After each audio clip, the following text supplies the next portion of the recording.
Mga kapuso, eksklusibong nakapanayam ng GMA News ang ama at kapatid ng isa sa mga lalaking menor de edad na minolestya umano ng Italian diplomat sa Binyan, Laguna. Ayon sa nakatatandang kapatid ng biktima, nauna na po siyang biniktima ni Italian Ambassador to Turkmenistan, Daniel Bosio. Isang linggo bago maaresto ang dayuhan, dinala raw siya at isa pa niyang kaibigan sa condominium unit. Pinaliguan at pinakain daw sila doon ni Bosio. Kinunan pa raw sila gamit ang cellphone camera at binigyan ng 100 piso. Ayon naman sa ama ng biktima, kasama pa niya ang anak na nangangalakal ng bigla siyang mawala. Naniniwala siyang nagsilbing bugaw ang isang nakatatandang kaibigan ng kanyang 2 anak.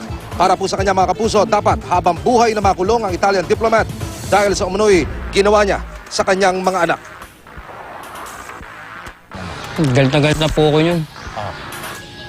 Galit po ako yun. Parang gusto ko pong makakita yung tao na yun eh.